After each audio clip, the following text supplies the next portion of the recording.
2023-24 ஆண்டிற்கான பட்ஜெட்டை நாம் சமர்ப்பிக்கவிருக்கிறேன். இது அமிர்த காலத்தின் முதல் budget.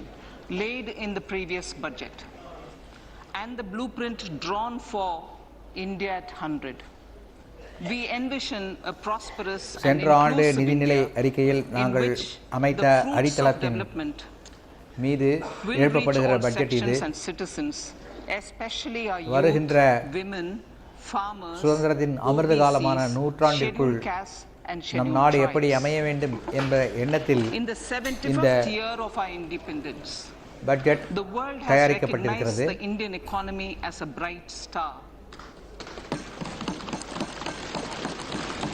Our current year's economic growth is estimated to be at 7%. இந்த ஆண்டின் பொருளாதார வளர்ச்சி 7% இருக்கும் என எதிர்பார்க்கப்படுகிறது.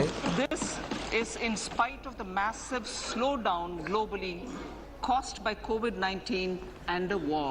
உலகெங்கிலும் ஏற்பட்டிருக்கின்ற பொருளாதார மந்தநிலை, COVID-19 காரணமாக ஏற்பட்டிருக்கின்ற பொருளாதார மந்தநிலை இருந்தபோதும் நாடு வளர்ச்சியடைந்திருக்கிறது. Today, as Indians stand with their head held high and the world appreciates India's achievements and successes, we are sure that elders who had fought for India's இன்று இந்தியர்கள் தலை நிமிர்ந்து நடக்கிறார்கள். உலகமே நம்மை பாராட்டுகிறது. இந்த சமயத்தில் நாம் இந்திய மக்களுக்கு இந்த வளர்ச்சியை மேலெடுத்து செல்லும் பட்ஜெட்டாக இது இருக்கும் என நாங்கள் உறுதி கூற விரும்புகிறோம்.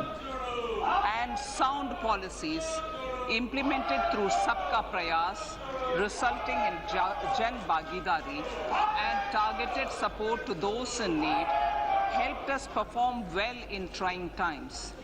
India's rising global profile is because of the several accomplishments.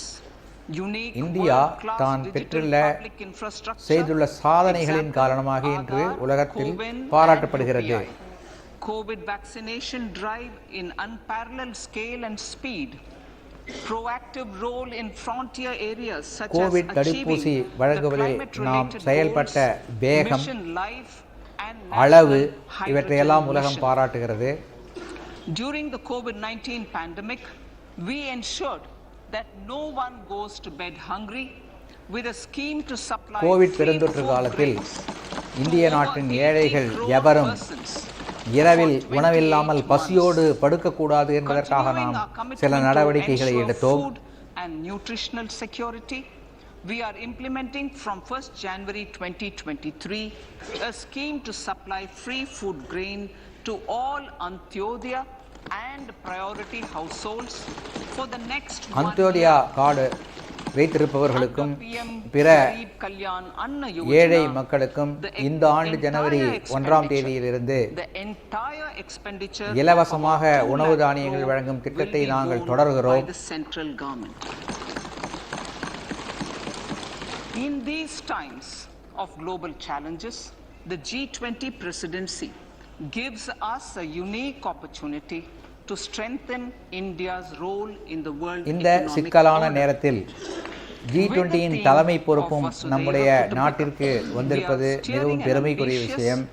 People centric agenda to address global challenges and to facilitate sustainable economic மக்களை மையப்படுத்திய நலத்திட்டங்கள், உலக மக்களுக்கு நன்மை செய்யும் நடவடிக்கைகள் ஆகியவற்றை நாம் எடுத்து வருகிறோம்.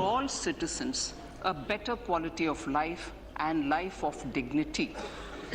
இங்கு உள்ள நாட்டு மக்கள் அனைவருக்கும் நல்ல தரமான வாழ்க்கை அளிப்பதற்கும் கௌரவமான வாழ்க்கைக்கும் உள்ள பணிகளை செய்கிறோம். The Indian economy has increased in size from being 10th to 5th largest in the world.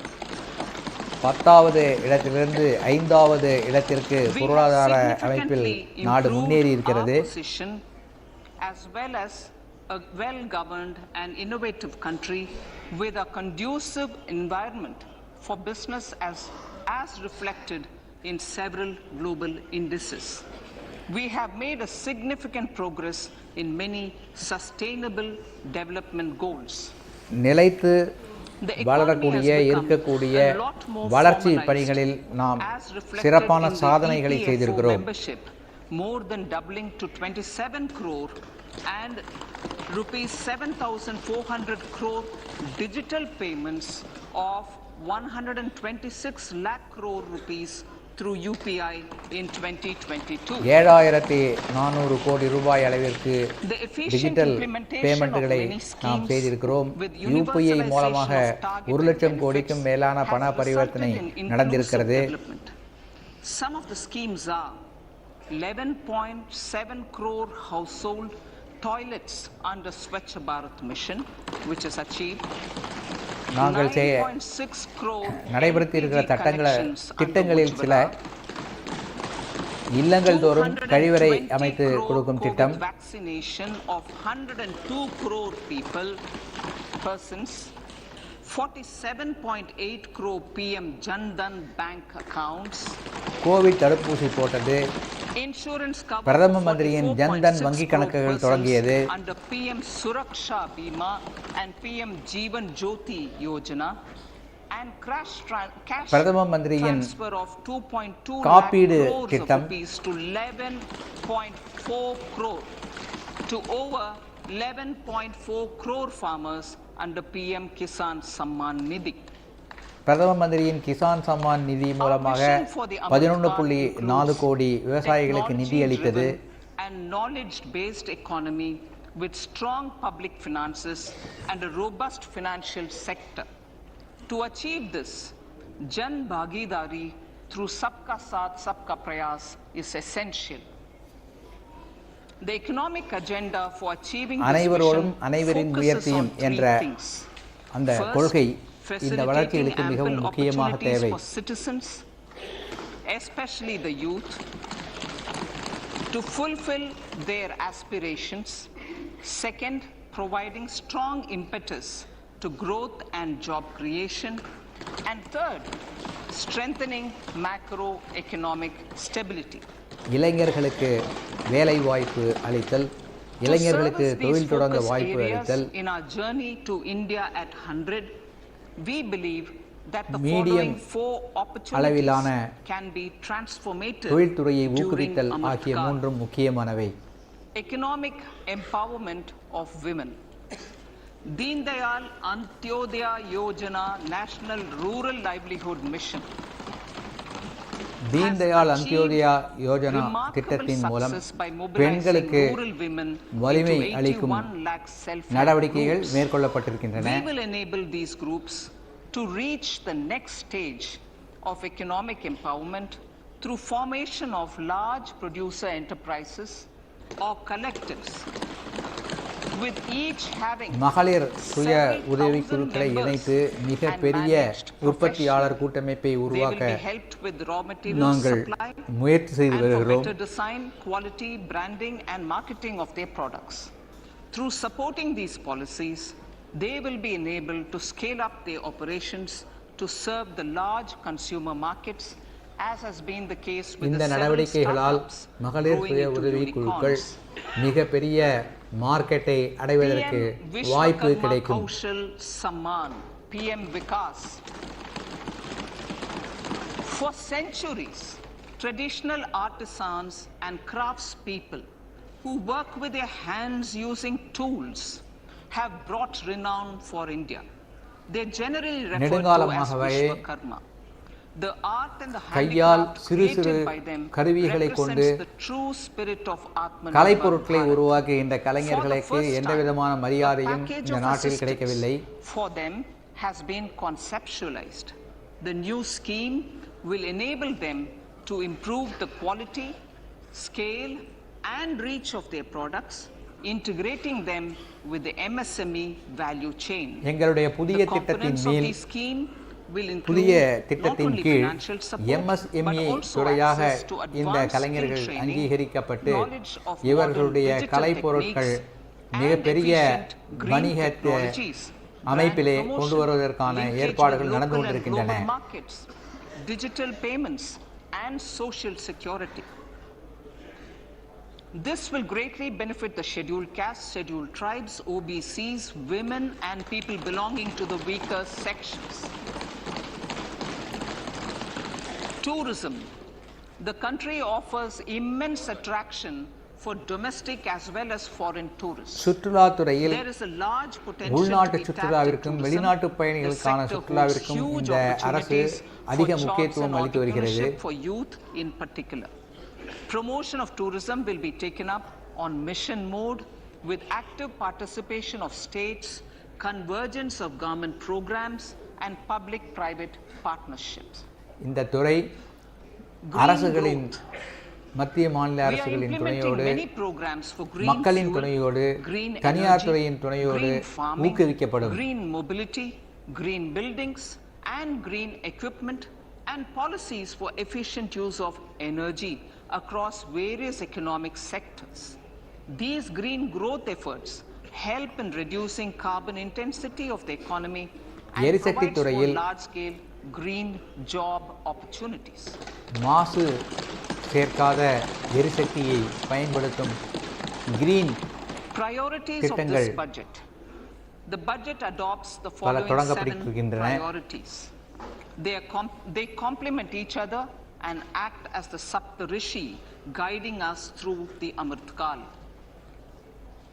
Inclusive development, reaching the last mile, infrastructure and investment, அனைவருக்கும் உள்ளடக்கிய unleashing the வளர்ச்சி, potential, green சமுதாயத்தின் growth, கடைக்கோடியில் இருப்பவர்களை youth கூடிய power சென்றடையக்கூடிய திட்டங்கள். and financial sector. I now speak on the priority number 1, inclusive development.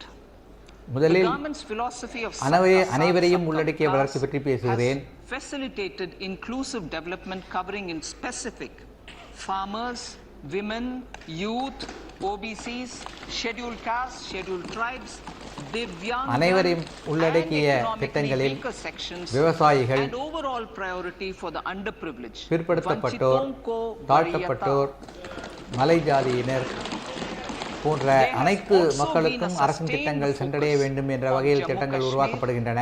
Ladakh and the Northeast. This budget builds on those efforts. Digital public infrastructure for agriculture.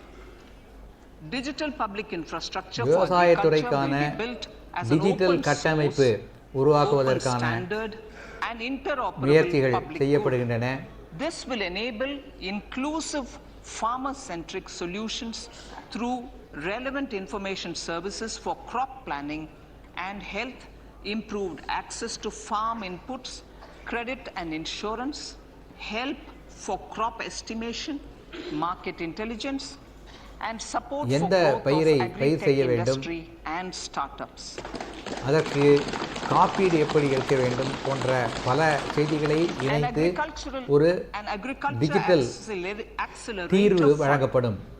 An agriculture accelerator fund will be set up to encourage agri startups. இதற்கென agriculture accelerator fund என்ற ஒரு நிதி அமைப்பு உருவாக்கப்படும். The fund will aim at bringing innovative and affordable solutions for challenges faced by farmers.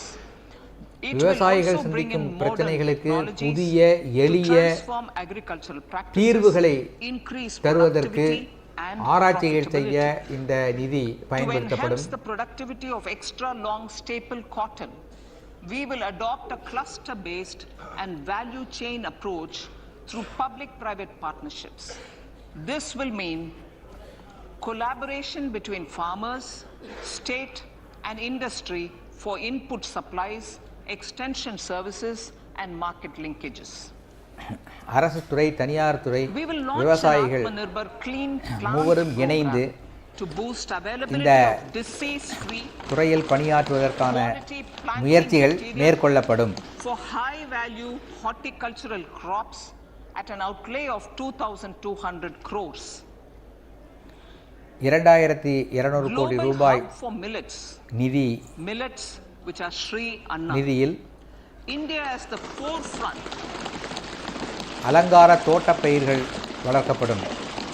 India is at the forefront of popularizing millets, whose consumption furthers nutrition. இன்று food security India and welfare of farmers, சிறுதானியங்களை said the Honorable ஊக்குவிக்கும் Prime Minister. முயற்சியில் ஈடுபட்டுள்ளது.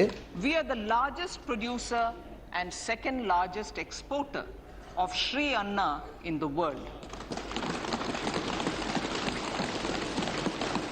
We Sri grow Anna several எனப்படும் types of இந்த Sri Anna, திணையை such as Sri Anna உலகிலேயே Jowar, Sri Anna அதிகமாக Barley, உற்பத்தி செய்யும் Sri நாடுகளில் Anna நாம் Bajra, இரண்டாவது இடத்தை Sri Anna Kutu, Ramdana, Kangni, Kutni, Kutki, Kodo, China and Sama. These have a உலக number of ஏற்றுமதியில் health நாம் benefits ஐந்தாவது இடத்தை வகிக்கிறோம். and have been an integral part of our food for centuries.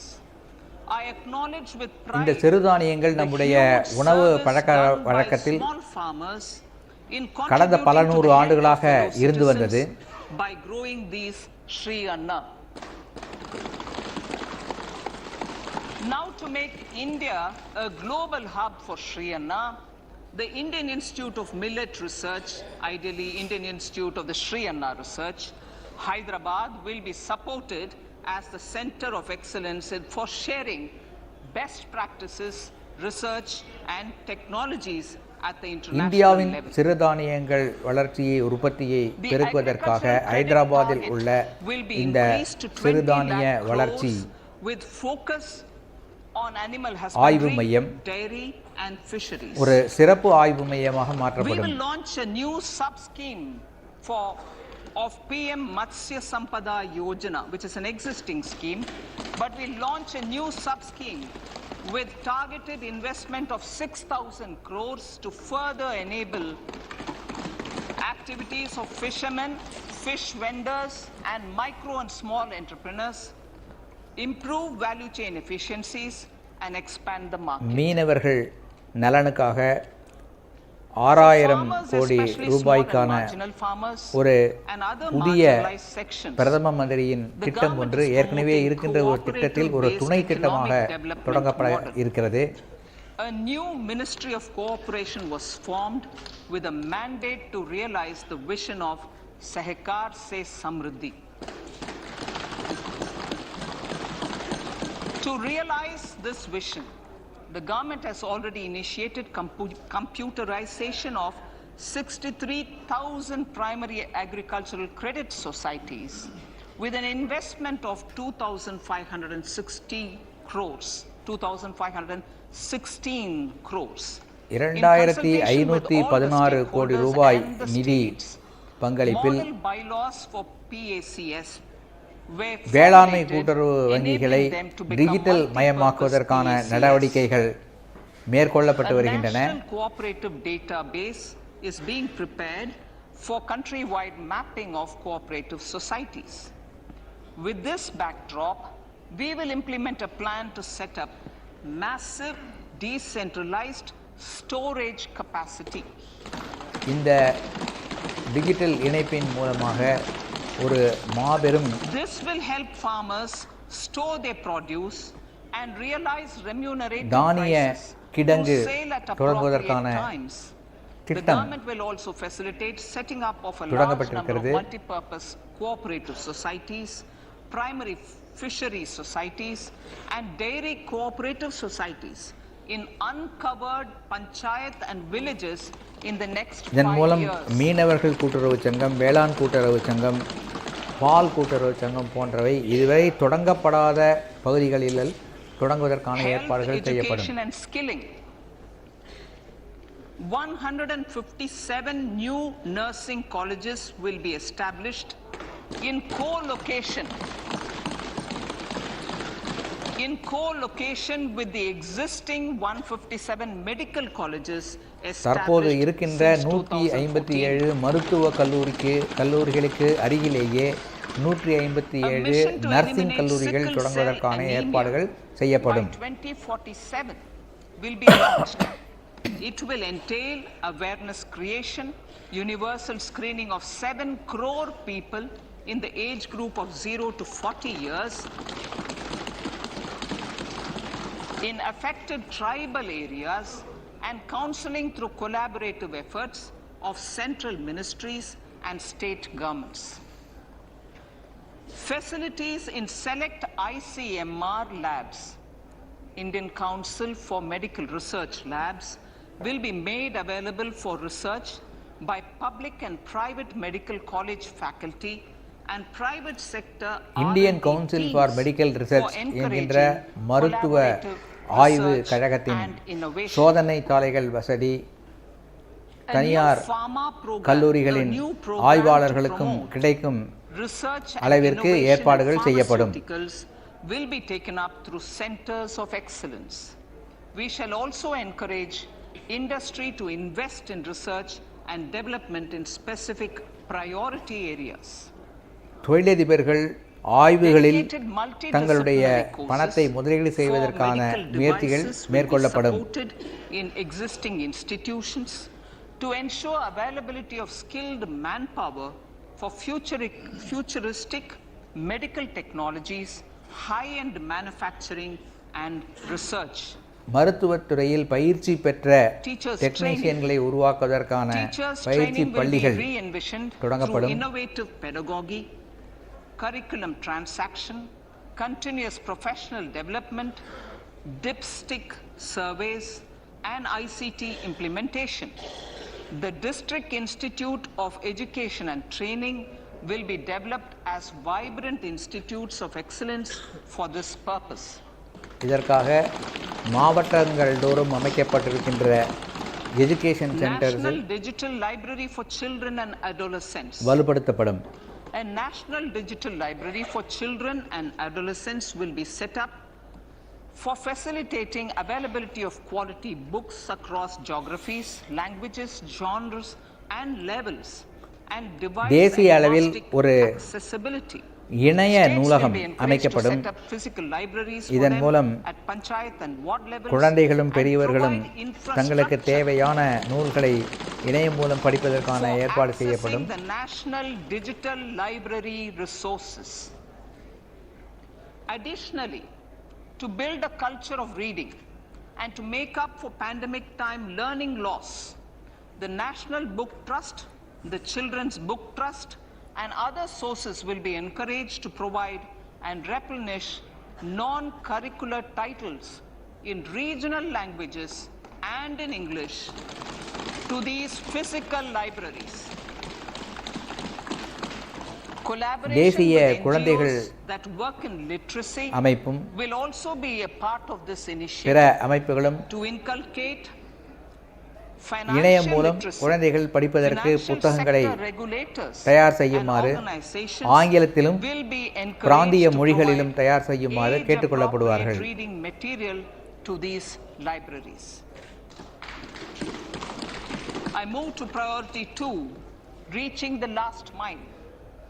Prime Minister Vajpayee's government இரண்டாவது had formed the Ministry அம்சமான of Tribal Affairs கடைக்கோடி மனிதரையும் and the Department மனிதருக்கும் of நம்முடைய Development of திட்டங்களின் Northeast பயன் region சென்றடைதல் என்பதை பற்றி இப்போது பேச விரும்புகிறேன்.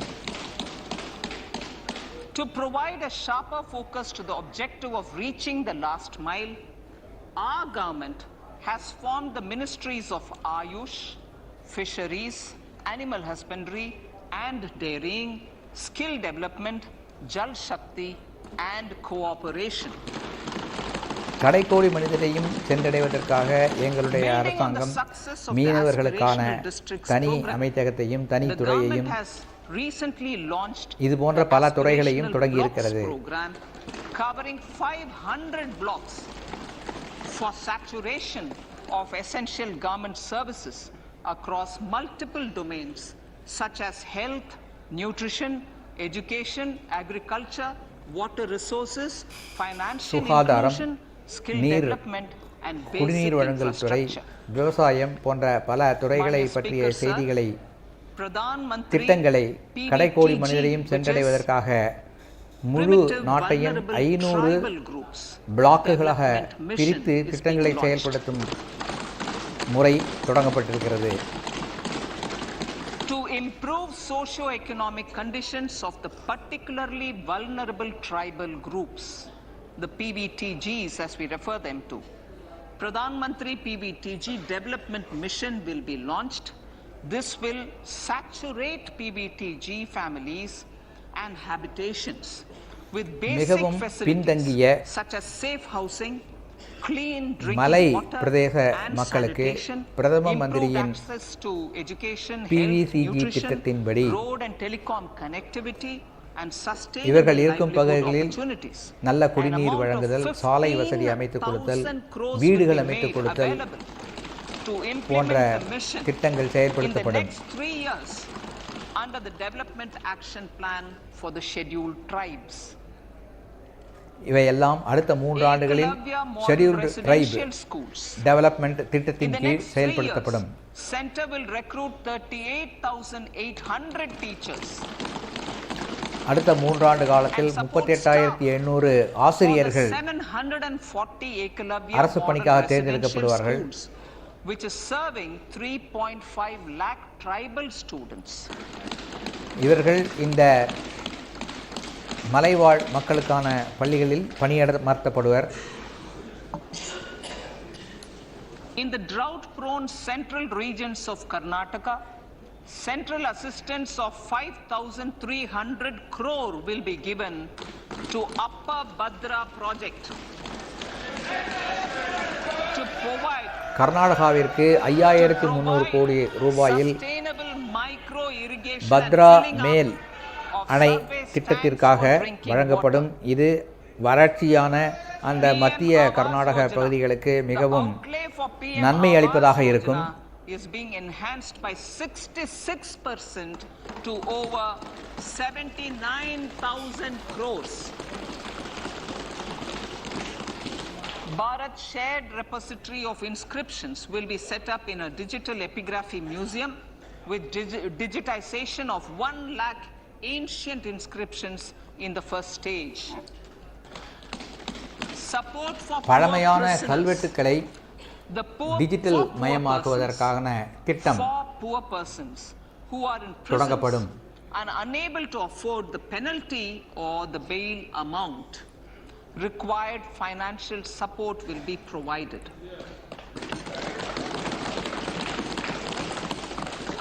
Priority number 3, infrastructure and investment.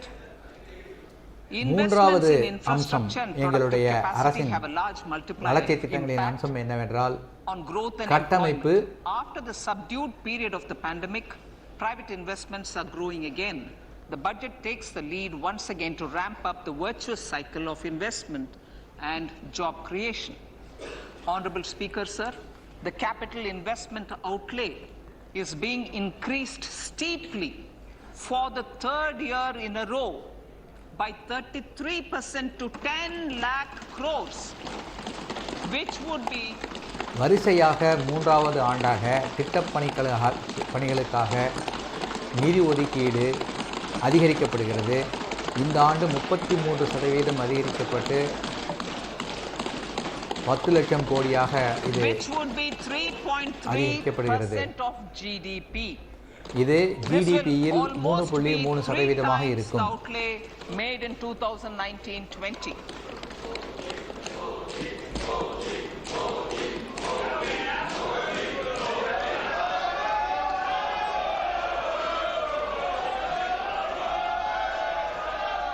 This substantial increase in recent years is central to the government's efforts to enhance growth potential and job creation, crowd in private investments, and provide a cushion against global headwinds.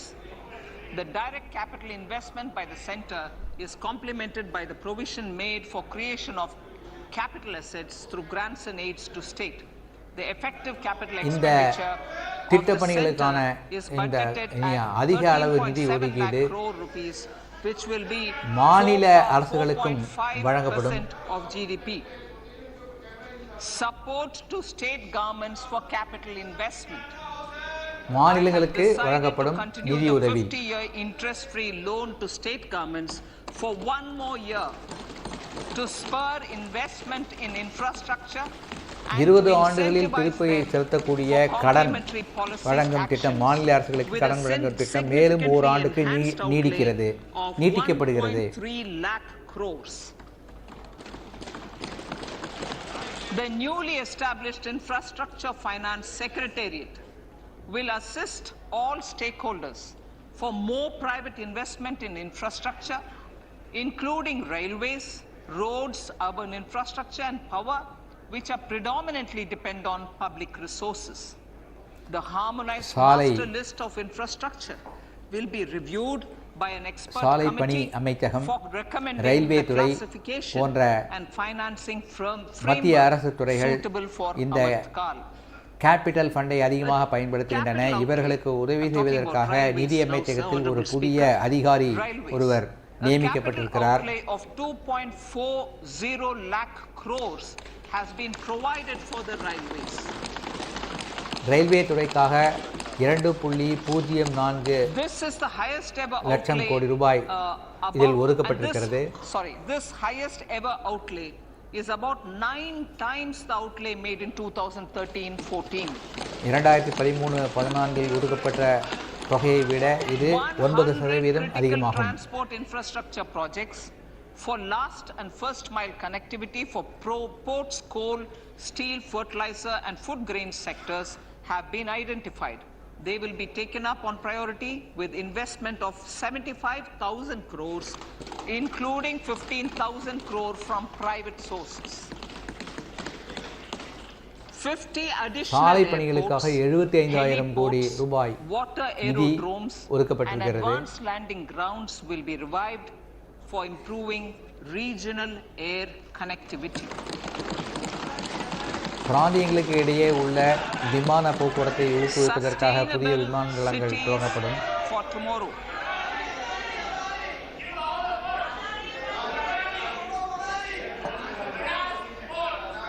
States and cities will be encouraged to undertake urban planning reforms and actions to மாநிலங்கள் தங்களுடைய மாநிலத்தில் உள்ள நகரங்களை மேம்படுத்துவதற்கான திட்டங்களை தொடங்க ஊக்குவிக்கப்படுவார்கள். Adequate resources for urban infrastructure, transit-oriented development, enhanced availability and affordability of urban land and opportunities for all. Through property tax governance reforms and ring-fencing user charges on urban infrastructure, cities will be incentivized to improve their creditworthiness for municipal bonds.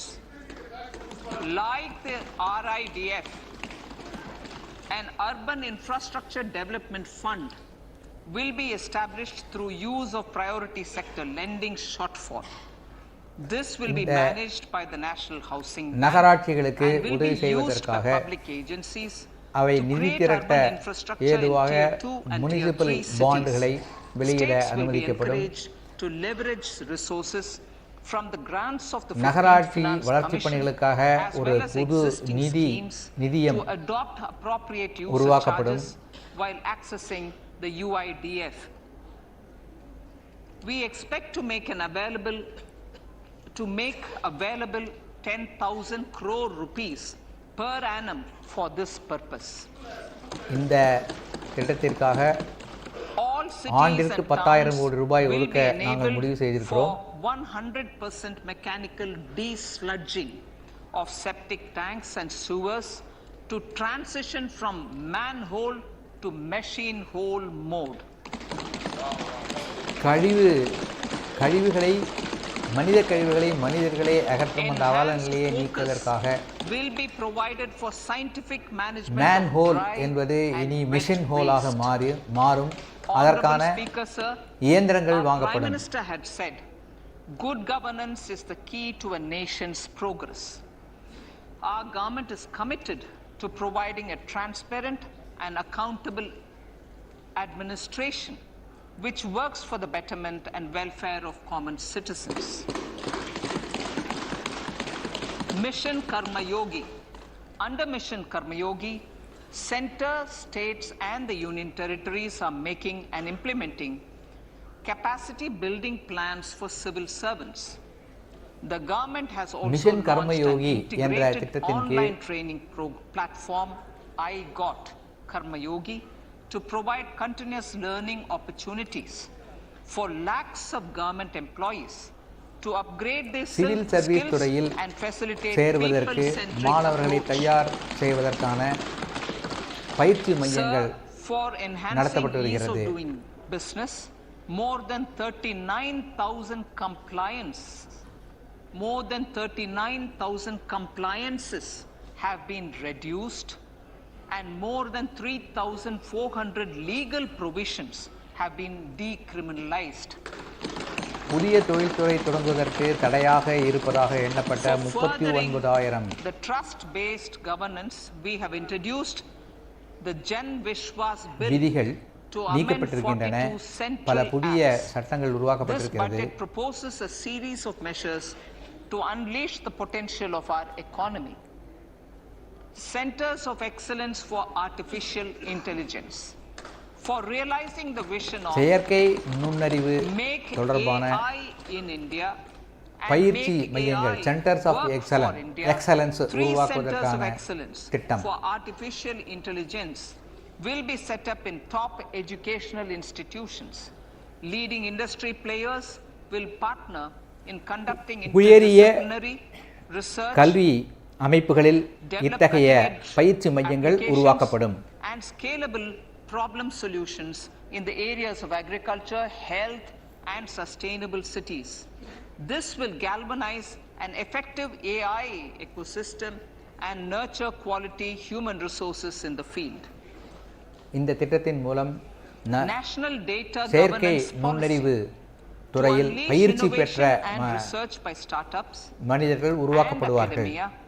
A national governance, data governance policy will be brought out.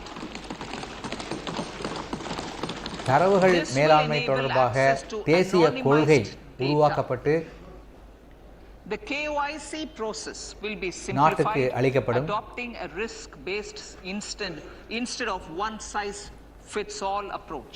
The financial sector regulators will also be encouraged to have a KYC system fully amenable to meet the needs of digital India.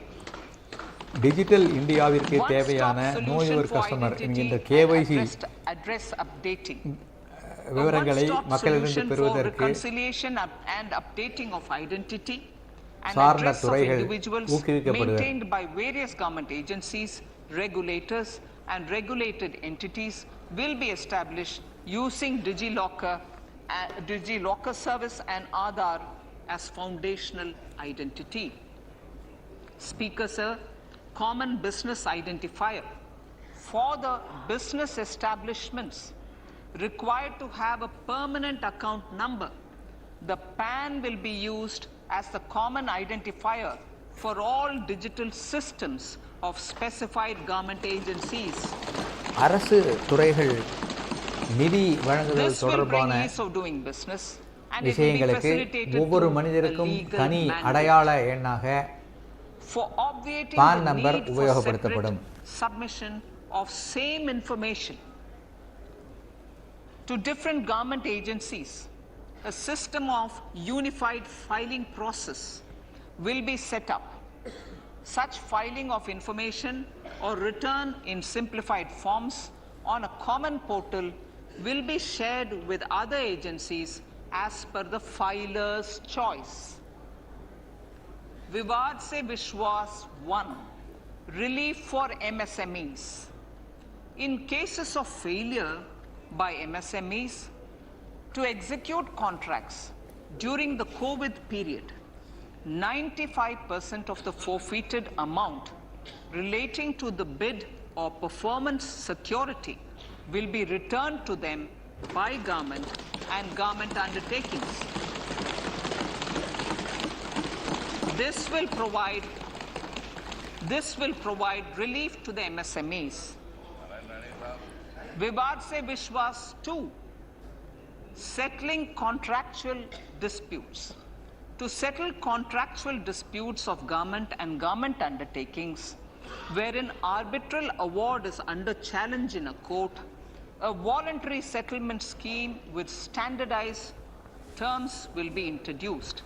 This will அரசு be துறைக்கும் done by offering graded settlement அரசு terms சார்ந்த பிற depending on துறைகளுக்கும் இடையே tendency உள்ள level of சிக்கல்களை the தீர்ப்பதற்காக ஒரு தனி அமைப்பு The ஒன்று state support உருவாக்கப்படும். mission of Niti Aayog will be continued for 3 years for our collective efforts towards national priorities.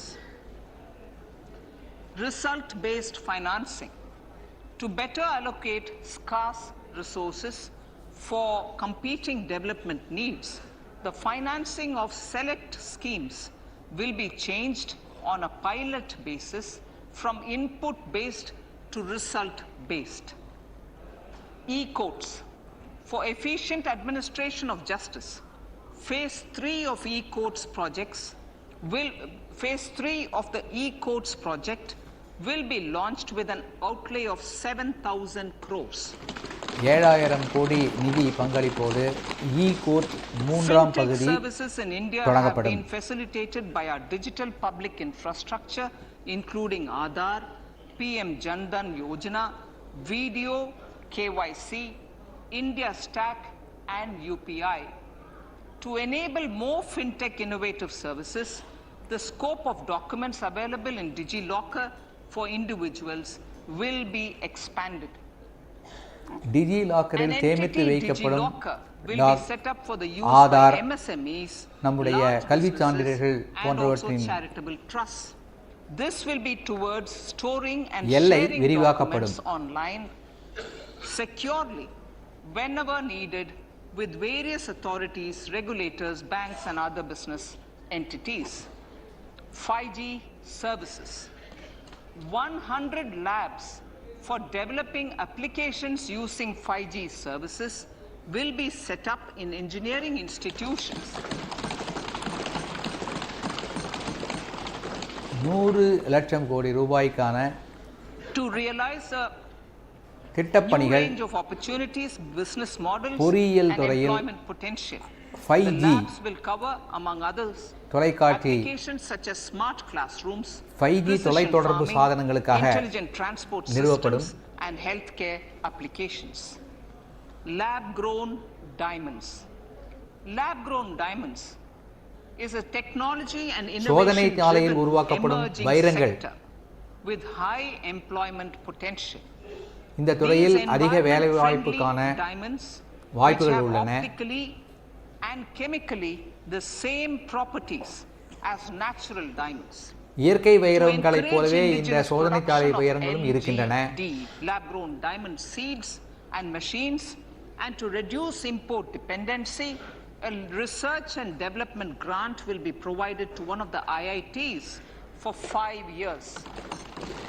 இந்த துறையில் ஆய்வுகளை தொடர்ந்து மேற்கொள்ள ஒரு To reduce the cost IIT of நிறுவனம் production, ஒன்றிற்கு a 5 ஆண்டுகளுக்கான proposal to review the custom நிதியுதவி duty அளிக்கப்படும். on LGD seeds will be indicated in Part B of the speech.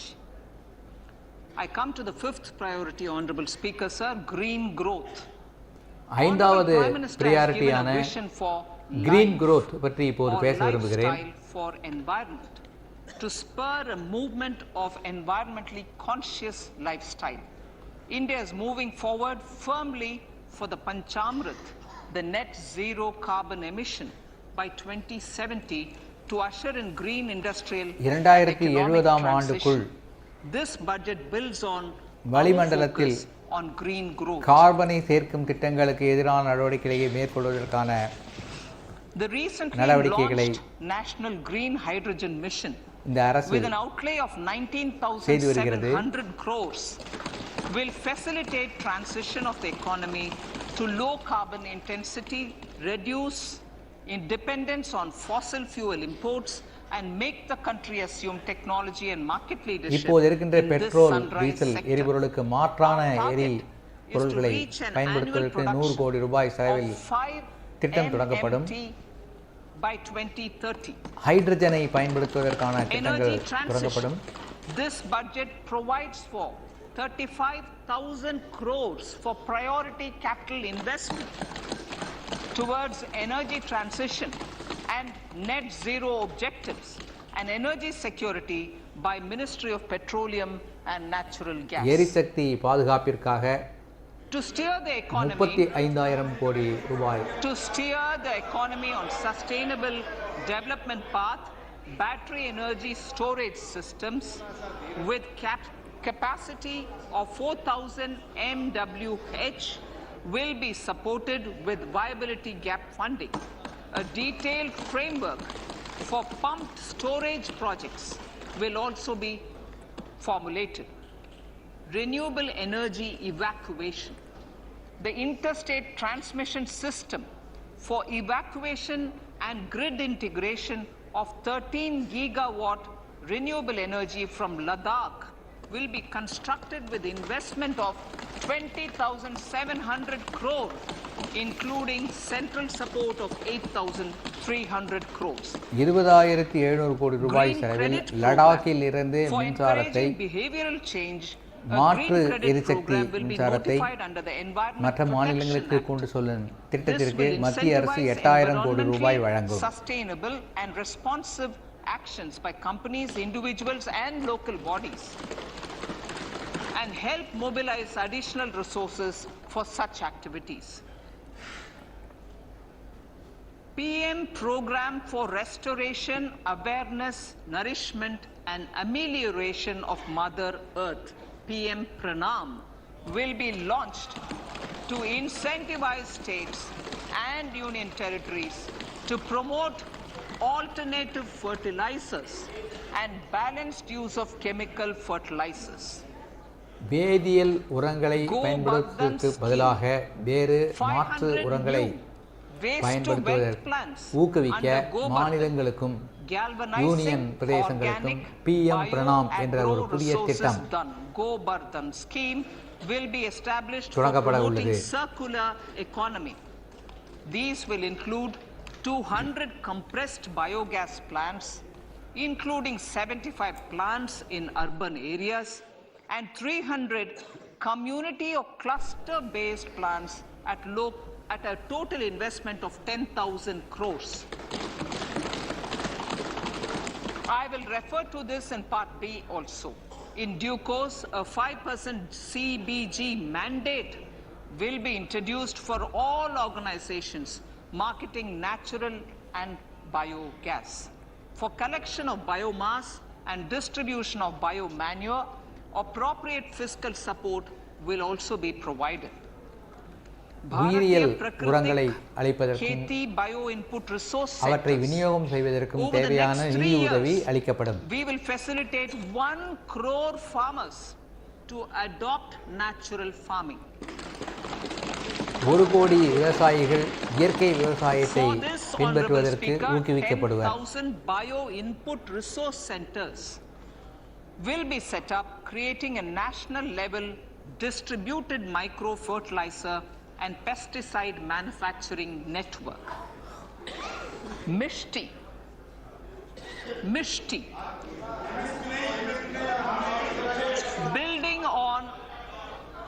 Building on India's success in afforestation, mangrove initiative for shoreline habitats and tangible incomes, Mishti, will be taken up for mangrove plantation along the coastline and on salt என்ற புதிய திட்டம் wherever feasible கடல் ஓரத்தில் அலையாத்தி காடுகளை உருவாக்குவதற்காக செயல்படுத்தப்படும். Fund and other sources. Amrit Dharohar. Wetlands are vital ecosystems which sustain biological diversity. In his latest Mann Ki Baat, the Prime Minister said, சதுப்பு நிலங்கள் நாட்டின் வளர்ச்சிக்கு முக்கியமான தேவை. அண்மையில் மனதின் குரல் நிகழ்ச்சியில் கூட பிரதமர் அவர்கள் இந்த சதுப்பு நிலங்கள் பற்றி குறிப்பிட்டார். Local communities have always been at the forefront of conservation efforts. The government will promote their unique conservation values through Amrit Dharohar, a scheme that will be implemented over the next 3 years to encourage optimal use of wetlands and enhance வருகின்ற 3 ஆண்டுகளில் இந்த சதுப்பு நிலங்களை பாதுகாக்கவும் மேலும் வளர்ச்சியடைய செய்யவும் அமிர்த் தரோஹர் என்ற திட்டம் தொடங்கப்படும். Coastal shipping will be promoted as an energy efficient and lower cost mode of கடலோர transport, both for passengers and freight, கப்பல் போக்குவரத்து through PPP வசதி. mode with viability gap funding. Vehicle replacement. Vehicle replacement is an important continuing policy. வளர்ப்பதற்கான நிதி Replacing ஒதுக்கப்படும். the old political,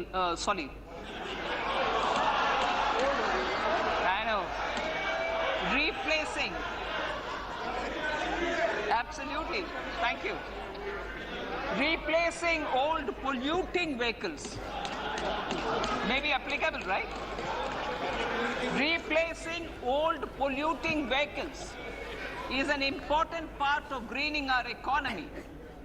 In furtherance of the vehicle scrapping policy mentioned in budget 21-22, I have allocated சாலையில் adequate funds மாசு to scrap ஏற்படுத்தக்கூடிய old vehicles of the பழைய central government. வாகனங்களை States will also be supported in replacing old vehicles and old state எடுத்துவிட்டு ambulances. புதிய மாசு ஏற்படுத்தாத வாகனங்களை கொண்டு வருவதற்கான Honorable திட்டம். Speaker, sir, I move to priority 6, youth power.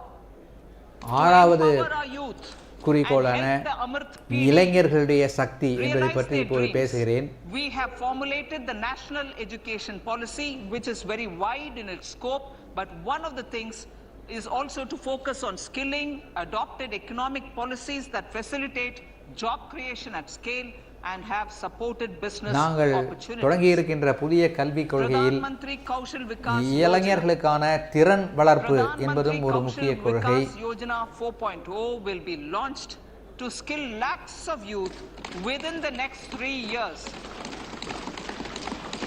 On-job training, industry partnership and alignment of courses with needs of industry will be emphasized. The scheme will also cover new age courses for Industry 4.0 like coding, AI, robotics, mechatronics, IoT, 3D printing, drones and other soft skills. To skill youth for international opportunities, 30 Skill India international centers will be set up across different states. நாடு முழுவதும் உள்ள பல்வேறு மாநிலங்களில் வெளிநாடுகளில் உள்ள வேலைகளுக்கு தயார் செய்யும் நிலையில் இளைஞர்களுக்கு பயிற்சி மையங்கள் 36 பயிற்சி மையங்கள் தொடங்கப்படும். For enabling demand-based formal skilling, linking with employers including MSMEs, and facilitating access to entrepreneurship schemes. To provide stipend support to 47 lakh youths in 3 years, direct benefit transfer under a pan-India national apprenticeship promotion scheme will be rolled out. Tourism. Honorable Speaker, sir, with an integrated and innovative approach, at least 50 destinations will be selected through challenge mode. In addition to aspects such as physical connectivity, virtual connectivity, tourist guides, high standards for food streets and tourist security, all the relevant aspects would be made available on an app to enhance tourist experience. Every destination would be developed as a complete package. The focus of development of tourism would be on domestic as well as foreign tourists.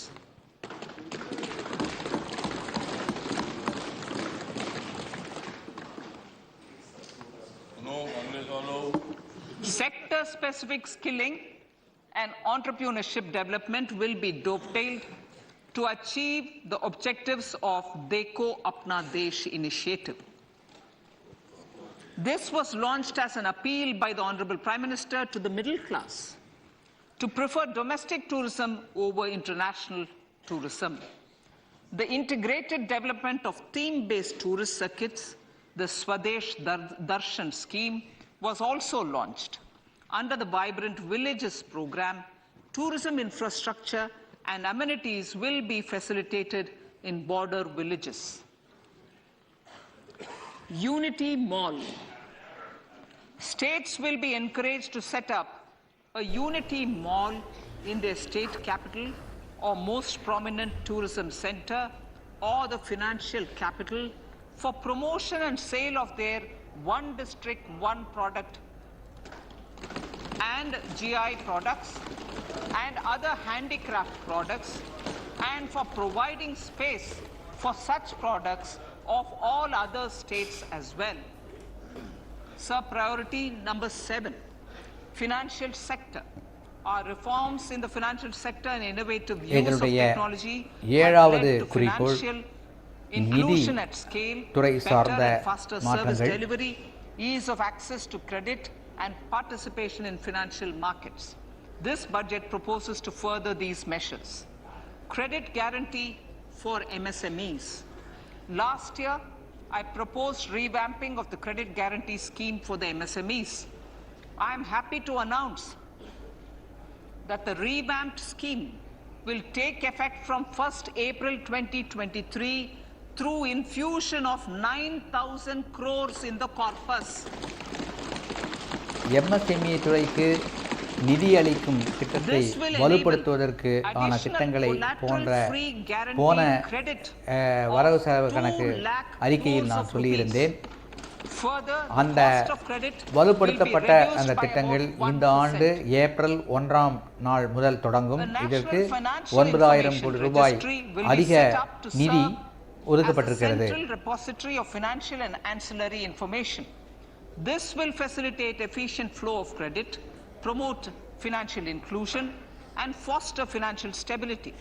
A new legislative framework will govern this credit public infrastructure and will be designed in consultation with the RBI. To meet the needs of Amritkal and to facilitate optimum regulation in the financial sector, public consultation as necessary and feasible will be brought to the process of regulation making and issuing subsidiary directions. To simplify, to ease and to reduce cost of compliance, financial sector regulators will be requested to carry out a comprehensive review of existing regulations. For this, they will consider suggestions from public and regulated entities. Time limits to decide the application under various regulations will also be laid down. Honorable Speaker, sir, to enhance business activities in GIFT IFSC, the following measures will be taken. Delegating powers under the SEZ Act to the IFSCA to avoid dual regulation. Setting up a single window IT system for registration and approval of IFSCA, SEZ authorities, GSTN, RBI, SEBI and IRDAI. Permitting acquisition financing by IFSC banking units of foreign banks. Establishing a subsidiary of Exim Bank for trade refinancing. Amending IFSCA Act for statutory provisions for arbitration, ancillary services and avoiding dual regulation under the SEZ Act, and recognizing offshore derivative instruments as valid contracts. Honorable Speaker, sir, data embassy. For countries looking for digital continuity solutions, we will facilitate setting up of their data embassies in GIFT IFSC.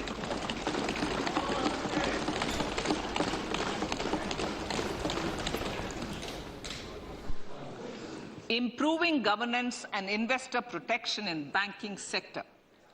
To improve bank governance and enhance investors' protection, certain amendments to the Banking Regulation Act, the Banking Companies Act, and the Reserve Bank of India Act are being proposed. Capacity building in securities market. Honorable Speaker, sir, to build capacity of functionaries and professionals in the securities market, SEBI will be empowered to develop, regulate, maintain and enforce norms and standards for education in the National Institute of Securities Markets and to recognize award of degrees, diplomas and certificates. A central processing center will be set up for faster response to companies through centralized handling of various forms filed with field officers under the Companies Act. Reclaiming of shares and dividends.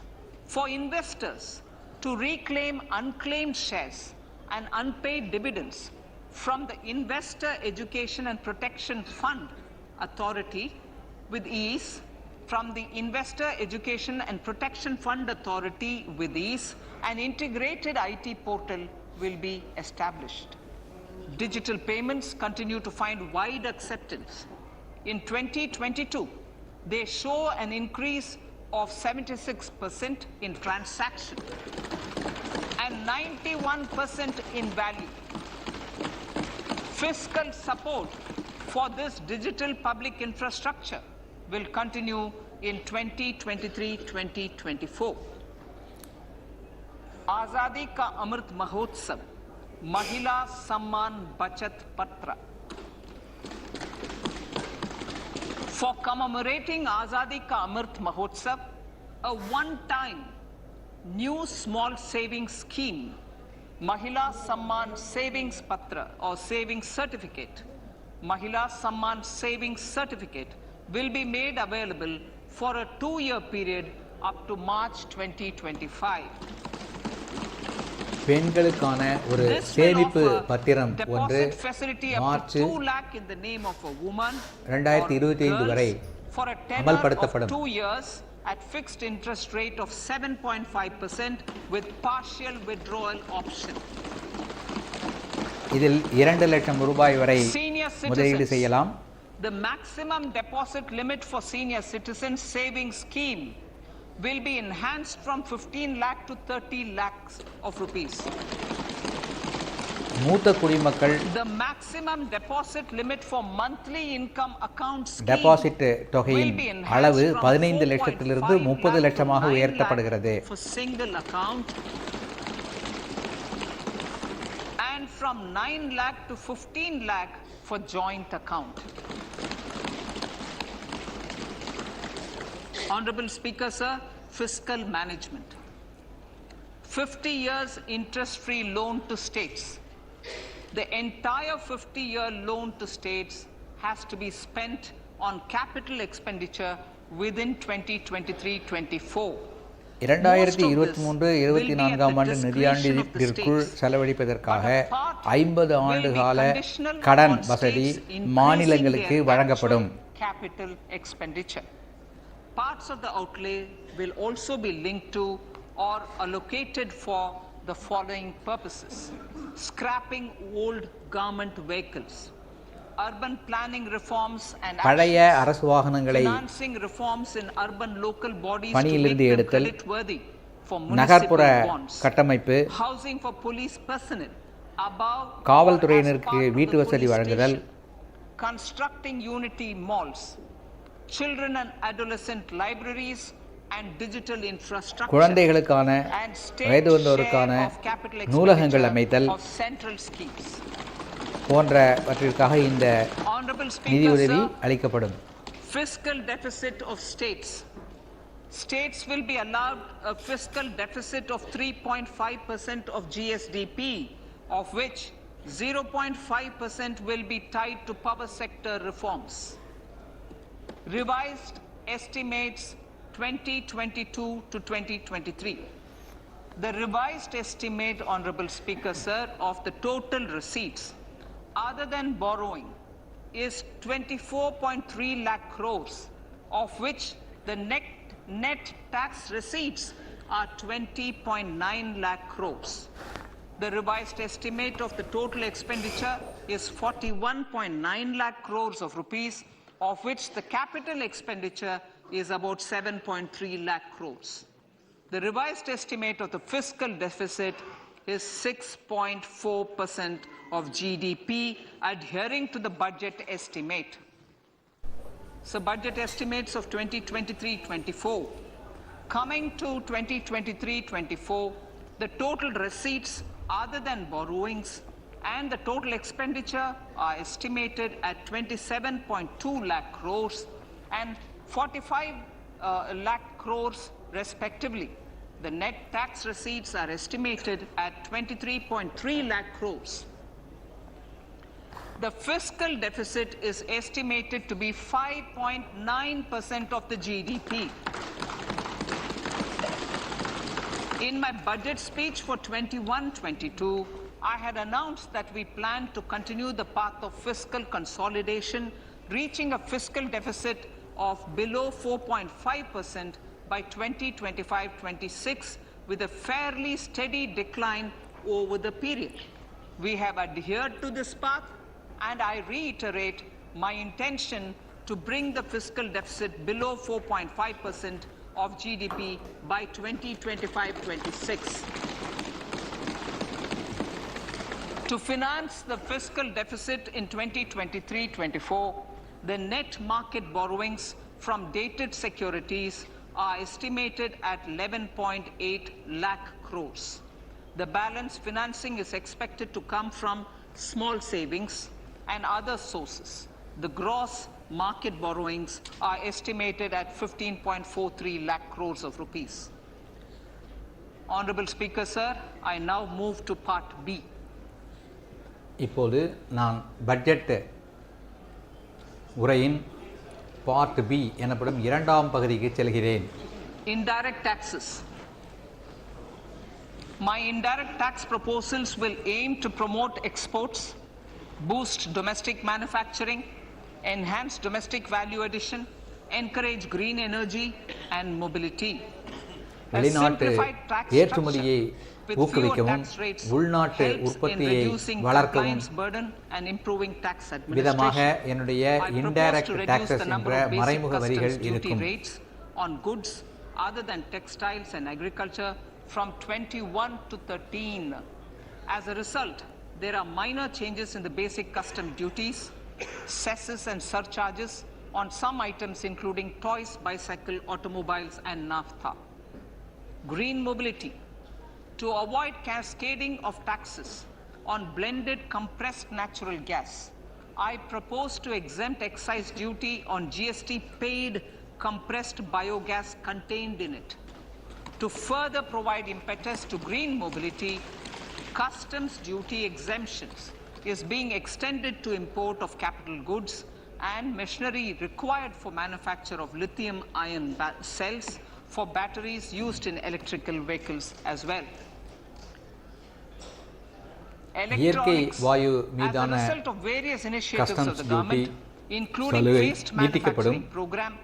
Mobile phone production in India has increased from 5.8 lithium பேட்டரிகளுக்கான valued at about 18,900 battery தொடர்பான கருவிகள் மூலப்பொருளுக்கான இறக்குமதி வரி குறைக்கப்படும். valued at 2,75,000 crore in the last financial year. To further deepen domestic value addition in manufacturing of mobile phones, I propose to provide relief to customs duty. I propose to provide relief in customs duty on import of certain parts and inputs like camera lens, and continue the concessional duty on lithium-ion cells for batteries for mobile போன்கள் தயாரிப்பில் mobile போனில் இருக்கும் கேமராக்கள், lithium பேட்டரிகள் போன்றவற்றிற்கான இறக்குமதி customs வரியில் சலுகை தரப்படுகிறது. to 2.5%. Electrical. To rectify inversion of duty structure and encourage manufacturing of electric kitchen chimneys, the basic custom duty on electric kitchen chimney is being increased from 7.5% to 15%, and that on heat coils for these is proposed to be reduced from 20% to 15%. Electric சிம்னிகளின் இறக்குமதி customs வரி அதிகரிக்கப்படுகிறது.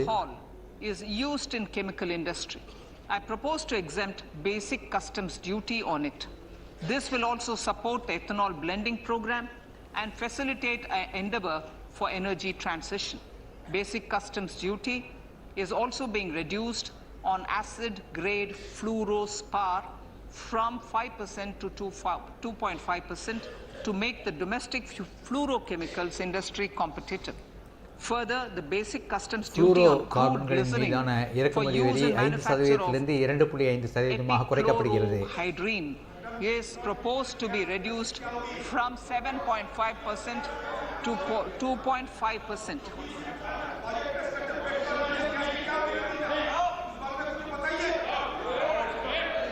Marine products. In the last financial year, marine products recorded the highest export growth, benefiting farmers in the coastal states of the country. To further enhance the export competitiveness of marine products, particularly shrimps, duty is being reduced on key inputs for domestic manufacture of shrimp feed. India is a global leader, as I said in Part A, in cutting and polishing of natural diamonds, contributing about 3/4 of the global turnover by value.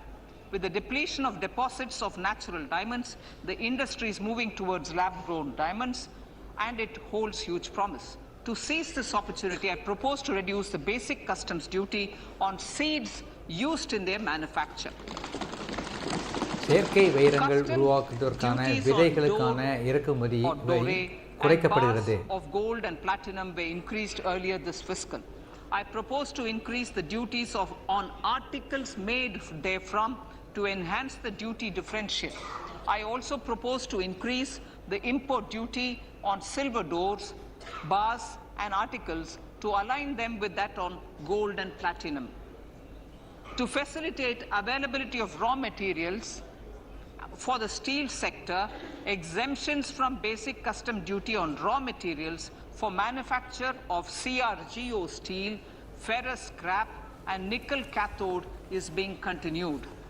Similarly, the concessional BCD of 2.5% on copper scrap is also being continued to ensure the availability of raw materials for secondary copper producers who are mainly in the MSME sectors. Compounded rubber. The basic custom duty rate on compounded rubber is being increased from 10% to 25% or 30 kg, whichever is lower, at par with that of natural rubber other than latex, to curb circumvention of duty. Cigarettes. National calamity contingent duty on specified cigarettes was last revised 3 years ago. This is proposed to be revised upwards by about 16%. Direct taxes. சிகரெட்டுகளின் மீதான வரி I now come to my direct tax proposals. Honorable Speaker, these proposals aim to maintain continuity and stability of taxation, further simplify and rationalize various provisions to reduce the compliance burden, promote the entrepreneurial spirit, and provide tax relief to citizens. It has been constant endeavor of the Income Tax Department to improve taxpayer services by making compliance easy and smooth. Our taxpayers portal received a maximum of 72 lakh returns in a day, processed more than 6.5 crore returns. சென்ற ஆண்டு 72 லட்சம் tax ரிட்டர்ன்கள் file செய்யப்பட்டன. Reduced from 93 days in financial year 13-14 to 16 days only now. அதிகம் வருமான வரி செலுத்தியவர்களில் பணம் திரும்பி பெறுவதன் நாள் எண்ணிக்கை 90 நாட்களிலிருந்து 16 நாட்களாக குறைந்துள்ளது. We intend to further improve this, roll out the next generation common IT return form for taxpayer convenience, and also plan to strengthen the grievance redressal mechanism. MSMEs and professionals. MSMEs are growth engines of our economy. Micro enterprises with turnover up to 2 crore of rupees and certain professionals with turnover of up to 50 lakh rupees can avail the benefit of presumptive taxation. I propose to provide enhanced limits of 3 crore and 75 lakh respectively to the taxpayers whose cash receipts are no more than 5%. Whose cash receipts are no more than 5%. Moreover, to support MSMEs in timely receipt of payments, I propose to allow deduction for expenditure incurred on payments made to them only when payment is actually made. Cooperation. Cooperation is a value to be cherished. in realizing our Prime MSME Minister's goal for Sehkar Se துறைக்கு Samriddhi வருமான வரியில் and சில his சலுகைகள் resolve to connect the அறிவிக்கப்பட்டிருக்கின்றன. spirit of cooperation with the spirit of Amrit Kal. In addition to the measures proposed in Part A, I have a slew of proposals for the first, new cooperatives that commence manufacturing activities till 2024 31st March shall get the benefit of a lower tax rate of 15% as is presently available to new manufacturing companies. அடுத்த ஆண்டு March 31 வரை தொடங்கப்படும் புதிய I propose to கூட்டுறவு provide an opportunity to தொழிற்சாலைகளுக்கு sugar cooperatives to claim வருமான payments வரி சலுகை made அளிக்கப்படும். to sugarcane farmers for the period prior to the assessment year 2016-17 as expenditure. This is expected to provide them a relief of almost 10,000 crore. Thirdly, I am providing a higher limit of 2 lakh per member for cash deposits to loans in cash by primary agricultural cooperative societies and primary cooperative agriculture and rural development banks. I repeat that. Thirdly, I am providing a higher limit of 2 lakh per member for cash deposits to and loans in cash by primary agricultural cooperative societies and primary cooperative agricultural and rural development banks. Similarly, a higher limit of 3 crore for TDS on cash withdrawal is being provided to cooperative societies. Startups.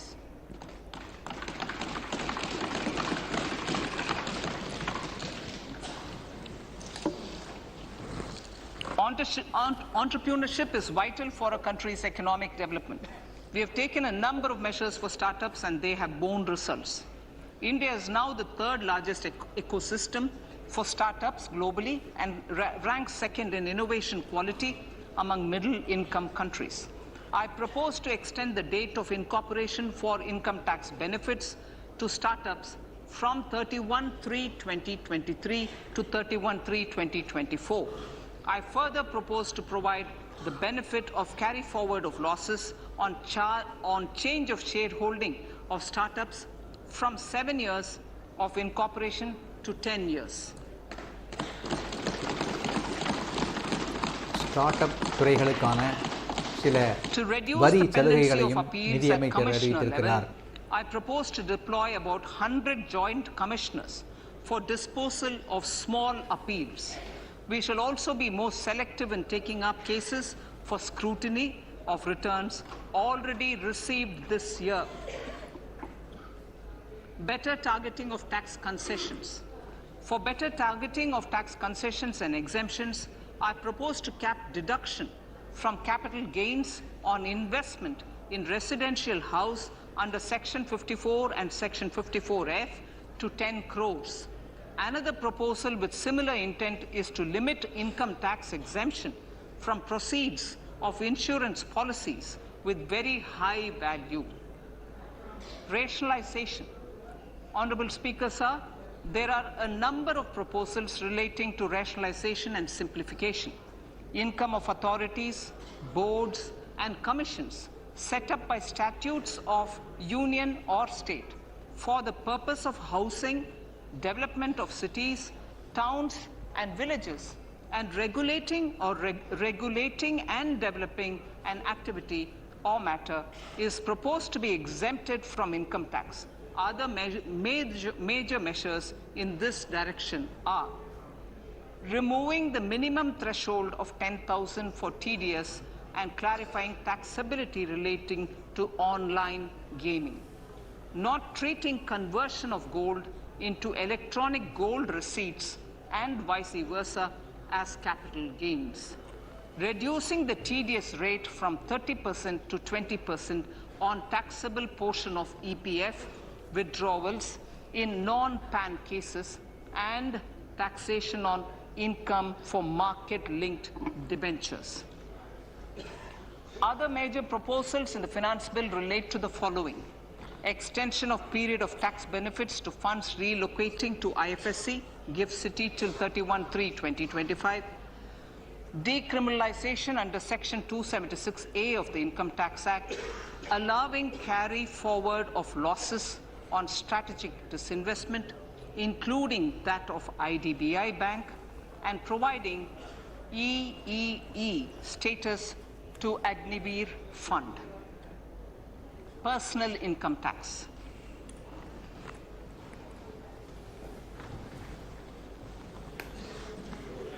இப்போது தனியாருக்கான வருமான வரி பற்றிய தகவல்களை Now I come to what everyone is waiting for. Personal income tax. I have 5 major announcements to make in this regard. இதில் 5 பெரிய அறிவிப்புகள் உள்ளன. A hard working middle class.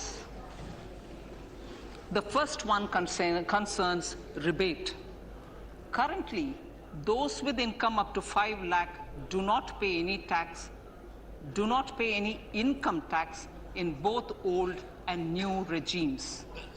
I propose to increase the rebate limit to 7 lakhs in the இப்போது 5 லட்சம் ரூபாய் வரை ஆண்டு வருமானம் பெறுபவர்கள் எந்த வருமான வரியும் செலுத்த வேண்டியதில்லை.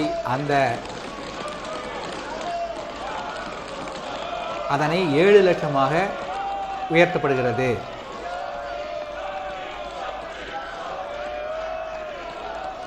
இனிமேல் 7 லட்சம் ரூபாய் வரை ஆண்டு வருமானம் உள்ளவர்கள் வரி செலுத்த வேண்டிய தேவையில்லை.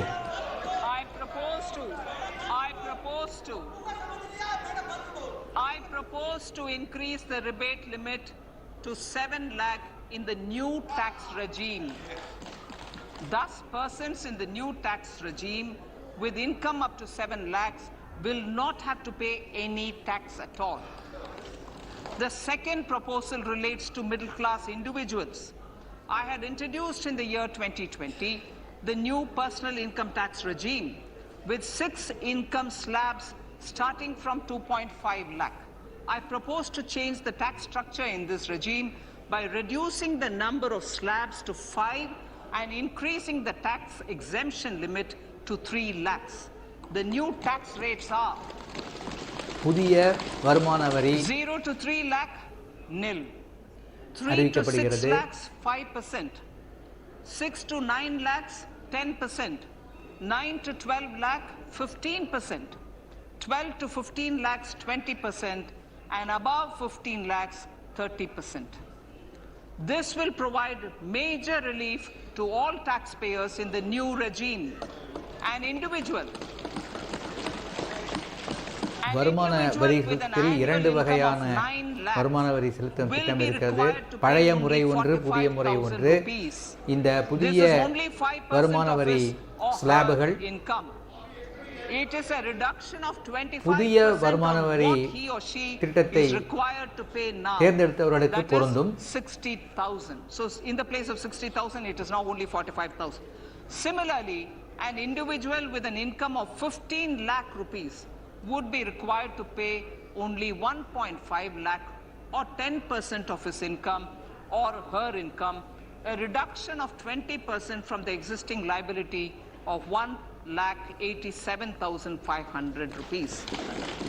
20 லட்சம் ரூபாய் ஆண்டு வருமானம் பெறுபவர்கள் இப்போது 15 லட்சம் ரூபாய் ஆண்டு வருமானம் பெறுபவர்கள் இப்போது 1.5 லட்சம் வருமான வரியாக செலுத்தினால் போதும். இதற்கு முன்னர் அவர்கள் 1.87 லட்சம் வருமான வரியாக செலுத்தி வந்தனர். Standard deduction to the new tax regime. Each salaried person with an income of 15.5 lakh rupees or more will thus stand to benefit by 52,500 rupees. My fourth announcement in personal income tax is regarding the highest tax rate, which in our country is 42.74%. This is among the highest in the world. I propose to reduce the highest surcharge rate from 37% to 25% in the new tax regime. புதிய வருமான வரி விகிதத்தில் 37%இலிருந்து 25% வருமான வரி surcharge குறைக்கப்படுகிறது. This would result in the reduction of the maximum tax rate to 39%. இதனால் Lastly, அதிக the அளவிலான limit of வருமான 3 வரி lakh விகிதம் rupees for tax 39% ஆகிறது. exemption on leave encashment on retirement of non-government salaried employees was last fixed in the year 2002, when the highest basic pay in the government was only 30,000 rupees per month. In line with the increase in the government salaries, I am proposing to increase this limit to 25 lakh rupees.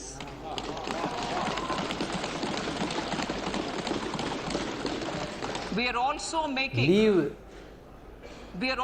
making the new income tax regime equivalent as the salary என்று default tax regime. ஓய்வு பெறும்போது அளிக்கப்படுகின்ற However, citizens அந்த will continue to have the விடுப்புகளுக்கான option to avail the benefit of the old tax regime. Apart அந்த from these, I am also making some other changes as வருமான given in வரியின் the limit annexure. 20 லட்சமாக As a result of உயர்த்தப்பட்டிருக்கிறது. these proposals, revenue of about 38,000 crore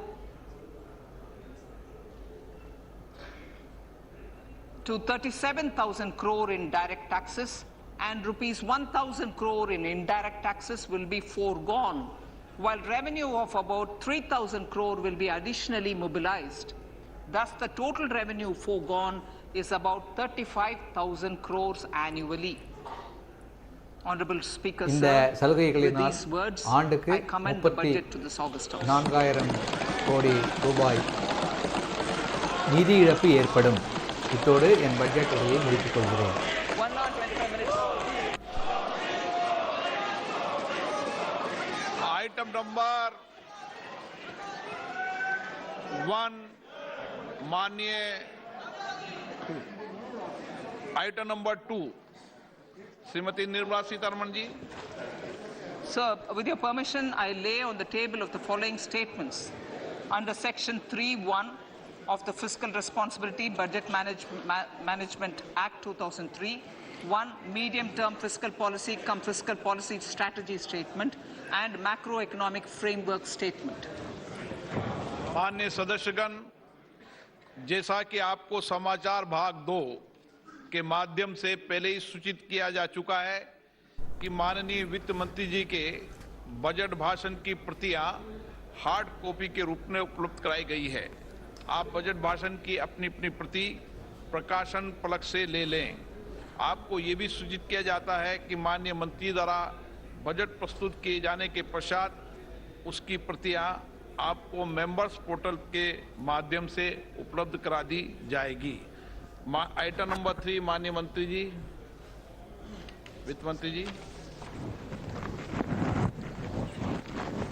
Sir, with your permission, I rise to move for leave to introduce the Finance Bill 2023. प्रश्न ये कि विधेयक को पुनर्स्थापित करने की अनुमति प्रदान की जाए. जो सदस्य इसके पक्ष में हाँ कहें, जो सदस्य विरोध में ना कहें. मेरे विचार में निर्णय हाँ वालों के पक्ष में माननीय मंत्री जी विधेयक को पुनर्स्थापित करें. Sir, I introduce the bill. सभा की कार्रवाई कल गुरुवार दिनांक 2 फरवरी லோக்சபாவின் நிகழ்ச்சிகள் நாளை காலை 11 மணி வரை ஒத்திவைக்கப்படுகிறது.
What is Consolidated Fund?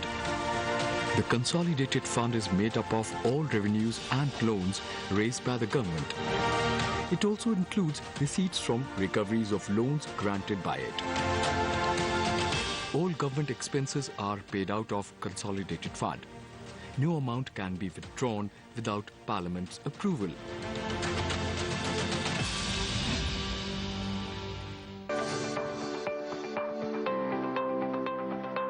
संसद की प्रक्रिया।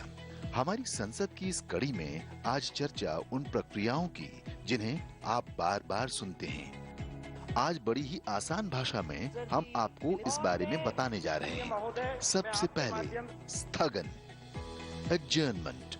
स्थगन एक निश्चित समय के सदन की कार्यवाही को निलंबित कर देता है, जो घंटे, दिन या सप्ताह का हो सकता है, लेकिन वो तय होता है।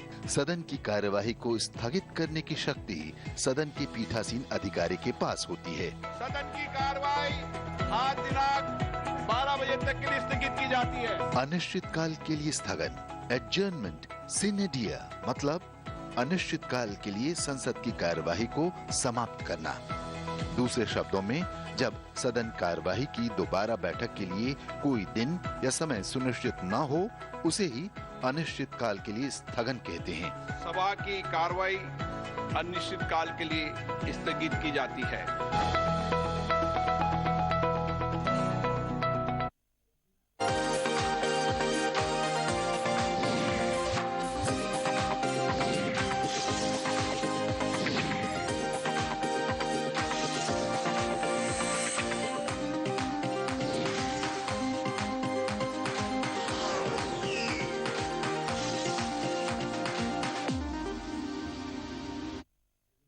Namaskar viewers, hello and welcome to this special coverage on Thanthi TV of the Union Budget 2023-24 presented by Finance Minister Nirmala Sitharaman just a short while ago in Parliament. The first budget of the Amrit Kal, Finance Minister Nirmala Sitharaman's fifth consecutive budget and also the last full budget of the Modi 2.0 government before the 2024 general elections. The key points very quickly. The Finance Minister said the Indian economy is on the right track, heading towards a bright future. The government's focus on reforms has helped the Indian economy stay resilient despite the global headwinds. Now, as a bright spot in the global gloom, India is poised for higher growth in the years to come. So, for this bright future, the Finance Minister laid the roadmap for future growth, and she outlined 7 priorities for the first budget in the Amrit Kal: inclusive development, reaching the last mile, infra and investment, also unleashing the huge potential of India, green growth, youth power, and certain reforms in the financial sector as well, Harsh. So we'll discuss all of these priority areas that Finance Minister Nirmala Sitharaman has announced, and also some tax reliefs that she just announced in the second part of her speech. So with an eminent panel of experts today, we will decode all of these post-budget analysis, the announcements that the Finance Minister has made, Harsh. जी बिल्कुल टीना, आपने बिल्कुल सही कहा कि ये जो 7 priorities Nirmala Sitharaman ने आज अपने बजट प्रपोजल्स में रखे हैं, ये 7 प्रायोरिटीज बिल्कुल उस सप्त ऋषि की तरह काम करेंगे। जैसे आकाश में हम देखते हैं कि सप्त ऋषि है और वहां से आशीर्वाद दे रहे हैं, और वो ये सारी चीजें का जो विकास होगा वो बहुत ही बेहतरीन तरीके से होगा। इस पर हम चर्चा करेंगे कि ये 7 प्रायोरिटीज क्या क्या हैं जिनका जिक्र आपने किया। लेकिन अभी हमारे साथ स्टूडियो में उपलब्ध हैं AKB, जिन्हें हम कहते हैं, AK भट्टाचार्य साहब, बहुत बहुत स्वागत आपका। आप एडिटोरियल डायरेक्टर हैं बिजनेस स्टैंडर्ड अखबार में, और आम आदमी को कहें कि जिस चीज का बड़ी ही बेसब्री से किसी भी बजट में इंतजार रहता है, खासकर हम कहते हैं वेतन भोगियों के लिए, कान लगाकर सुनते रहते हैं। और वित्त मंत्री के पार्ट B में, जिसमें हम डायरेक्ट टैक्सेस इनडायरेक्ट टैक्सेस की चर्चा करते हैं, उसमें उन्होंने ये तोहफा दे ही दिया है कि 7 लाख तक की अगर आपकी आय है तो आपको कोई टैक्स नहीं देना होगा। आपकी पहली प्रतिक्रिया? देखिए, जो 7 लाख का जो तोहफा है वो तो ज़रूर है, पर उसके साथ मैं समझता हूँ कि सुधार की दृष्टिकोण से अगर आप देखें तो सुधार की दृष्टिकोण से टैक्स व्यवस्था में जो personal individual income tax regime का जो सुधार का जो उन्होंने ऐलान किया है, मैं उसकी सराहना करता हूँ। क्योंकि जो 2020 में जो एक ऑल्टरनेटिव टैक्स रिजीम जिसमें कोई एग्जेम्पशंस की कोई न्यू टैक्स रिजीम जिसे हम कहते हैं, न्यू टैक्स रिजीम में कि जो लोगों ने उसको ज़्यादा सराहना नहीं, लोगों ने एक्सेप्ट नहीं किया, तो बहुत एक्सेप्टेंस कम था। तो मैं ये समझता हूँ कि आज की जो ऐलान किया गया है वो एक ऐसा एक अनाउंसमेंट है जिससे कि लोग अब ये नए टैक्स रिजीम में आ सकते हैं, थोड़ी दिलचस्पी दिखाएंगे। और वित्त मंत्री का भी कहना है कि ये डिफॉल्ट रिजीम बन गया है अब, तो सरकार का भी इसमें पूरी तरह से इसका सपोर्ट है। पर अगर मैं इस बजट में ऑब्वियसली इसकी जो हेडलाइन जो होंगी आम आदमी के लिए, ये जिसकी आपने जिक्र की, पर मैं ये समझता हूँ कि जो इस बजट को अगर हमें पूरी तरह से उसको समझना है, इसकी जो मैक्रो इकोनॉमिक फिलोसॉफी है उसको हमें समझना पड़ेगा। और वो मैक्रो इकोनॉमिक फिलोसॉफी मैं समझता हूँ कि एक तरफ है वित्तीय अनुशासन, दूसरी तरफ है टैक्स रेजीम का सुधार, और तीसरा और ये है कि उस वित्तीय अनुशासन के अंदर रहते हुए भी जो कैपेक्स में जो 33% का जो इजाफा जो ऐलान किया गया है, मैं समझता हूँ ये तीन चीज जो है हमें एक साथ देखना पड़ेगा। और चौथी चीज जो है आपने जो कहा कि जो टैक्स रिलीफ का है, तो चारों जो स्तंभ जो हैं इस बजट के, उसको हमें पूरी तरह से समझना होगा और पूरी तरह से इसका ऐलान मतलब पूरी तरह से इसका एनालिसिस करना पड़ेगा। एक बात मैं कह दूं कि जो टैक्स कलेक्शंस की जो प्रोजेक्शंस की गई हैं वो सिर्फ 11-11.5% वृद्धि की कही गई हैं, तो मैं समझता हूँ एक कंजर्वेटिव एस्टिमेट है। तो जो निर्मला सीतारमण जी का जो बजट पिछले 2 साल का बजट हमने देखा है, उस बजट में जो एक अंडर प्रॉमिस और ओवर डिलीवरी का जो एक समन्वय था वो अभी भी बरकरार है। मैं समझता हूं आमतौर पे ये आपने बहुत इंपॉर्टेंट बात कही थी ना कि आमतौर पे प्रोजेक्शन बहुत ऊपर होता है और एक्चुअल जब डिलीवरी होती थी तो बहुत नीचे होती थी। हमने 2014 से पहले में देखा तरह से उन्होंने जो वित्तीय जो घाटा का जो ऐलान किया इस साल का, उन्होंने 6.4% का ही दिखाया है उन्होंने। जी बिल्कुल, बिल्कुल। क्योंकि वो इजीली वो उन्होंने जो खर्चे की जो उसके ऊपर जो रोक लगाई है और कैपेक्स को तभी बढ़ाया है उन्होंने। मैं समझता हूँ ये एक प्रैग्मेटिज्म है और स्टेट्स को उन्होंने इस बार मैं समझता हूँ कि और भी थोड़ी बहुत छूट दी है। सरचार्ज की घटाना स्टेट को भागीदार बनाया। हाँ, स्टेट्स को उतना नुकसान नहीं होगा। ये नुकसान जो होगा सरचार्ज को घटाने से, जो एकदम जो हाई एंड जो HNI इंडिविजुअल जो हैं उनका 42.7 से 39% में ले जाना, ये अपने सेंटर ने अपना हिट लिया है, ये तो स्टेट्स को उतना हिट नहीं होगा। अशोक, इसको माइक्रो लेवल पे हम डिस्कस करेंगे टीना, लेकिन इन्होंने जो अशोक ने खास बात बताई वो ये है, अगर हम देखें जो 7 सप्तऋषियों की बात आप कह रही थी, उनमें सबसे इंपॉर्टेंट जो मुझे लगता है, क्योंकि निर्मला जी ने एक बात बहुत साफ तौर पर कही है कि अमृतकाल का पहला बजट है, पहली सीढ़ी है, हमें अगले 25 साल जाना है, जब भारत 2047 में आजाद भारत 100 वर्ष का हो जाएगा, उसकी प्रथम सीढ़ी है। और इसमें इंफ्रास्ट्रक्चर एंड कैपिटल इन्वेस्टमेंट जो है, कैपेक्स जिसे हम कहते हैं, वो 33% उसमें इजाफा दिया गया है। 10 लाख करोड़ से बढ़ाते हुए अब इसे 13.7 लाख करोड़ किया गया है। और ये इतना इंपॉर्टेंट फैक्टर है कि न सिर्फ इससे रोजगार के अवसर बढ़ेंगे, जो सरकार की अभी प्राथमिकताओं में एक है, बल्कि हर दिशा में विकास होगा। और जो सरकार का कहना है कि समावेशी विकास हो और हम अंतिम पंक्ति तक के लोगों तक पहुंचे, उसके लिए ये बहुत इंपॉर्टेंट है और हम उम्मीद कर रहे थे कि ये बढ़ेगा। We'll continue, and Mr. Bhattacharya, I'll come back to you, but in the meanwhile, let me also introduce another guest who's joining us in the studio, Professor Charan Singh, CEO, IGROW Foundation. Before we proceed and discuss, analyze each of these aspects, the 7 key priorities that the finance minister had laid across, Professor, your first remarks on the budget. Do you see the finance minister building up on the reforms that this government has done over the years, or it's a more forward-looking, capitalizing and sort of laying a roadmap for India at 100? Absolutely, it's an excellent budget. This is amazing how she has achieved it. The first and foremost thing, as I look as an economic professor, is growth, and this is growth oriented. And that is reflecting from her figures directly. If the gross fiscal deficit is coming down from 6.4% to 5.9%, it is obvious that there is tax collection is high, tax buoyancy is there, and growth is being recorded. If I look at the sectoral analysis that she has presented today, she has taken care of the employment, she has taken care of women. Female labor force participation in the country is very low. She is using the self-help groups to increase that, increase entrepreneurship amongst the women. She has taken care of the youth. She has spoken about the startups. I think this is an amazing budget. And the most important thing when you talk about growth-oriented budget is the tax slabs. And she has taken care of the personal income tax too. So my first reaction is this is a budget which will take care of the industry because of infrastructure. It will take care of individuals, entrepreneurship because the tax slabs are low now. She has given concessions even to the senior citizens. So that means the banking sector will also benefit. In any growth model, they'll tell you two things, finance and employment. On the finance, she has again spoken about the financial sector. India, as it is a very stable financial stability is very high. But she has spoken about the financial sector and she says they're going to revisit the banking and the non-banking and the RBI Act and look at how they can strengthen the financial system. So to me, my overall reaction would be this budget gets 11 out of 10.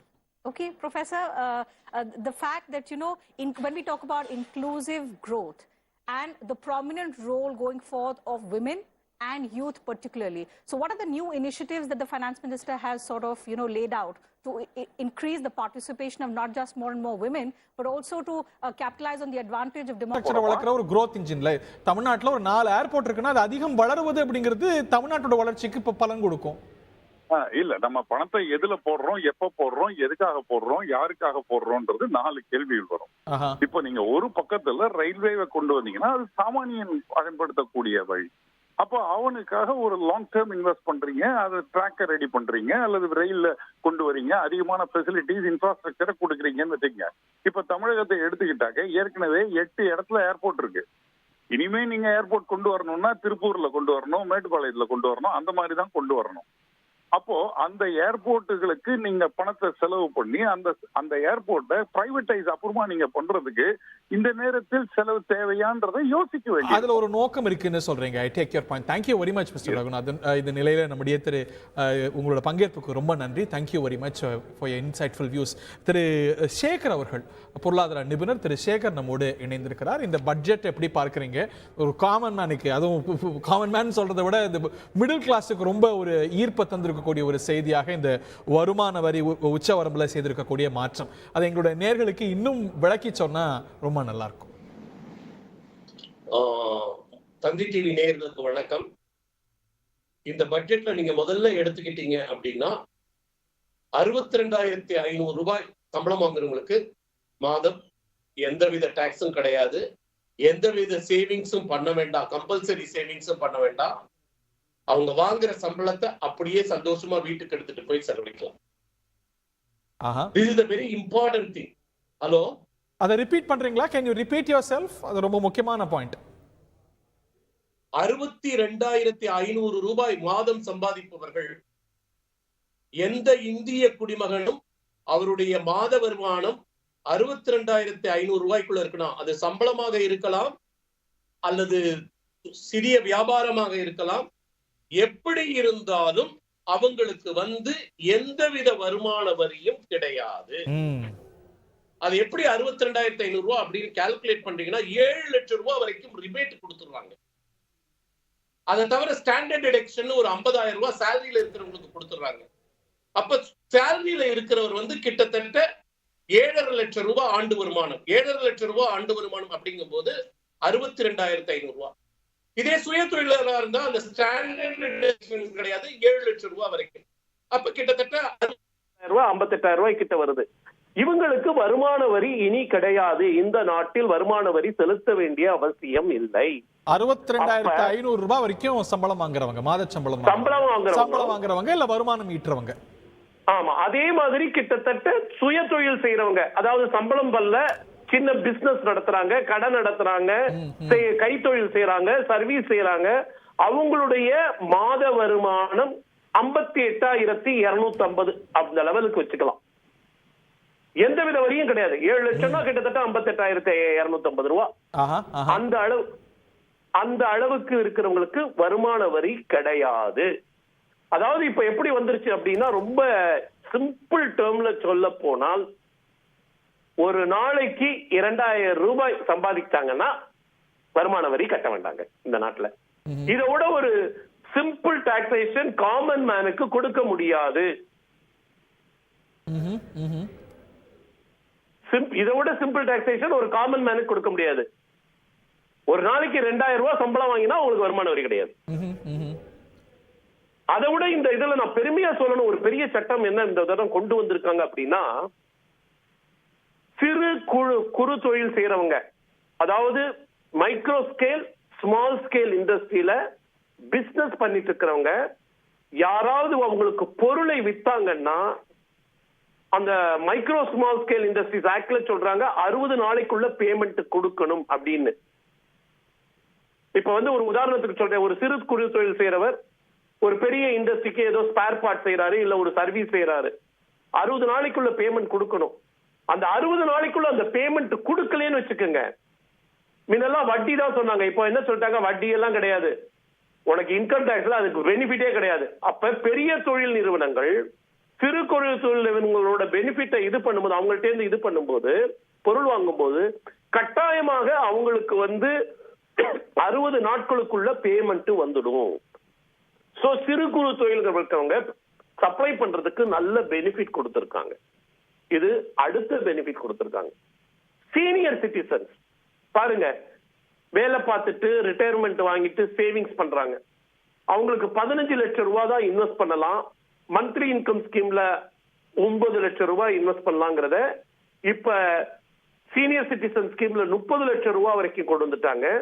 Monthly income ஸ்கீம்ல 15 லட்சம் ரூபாய் கொண்டு வந்துட்டாங்க.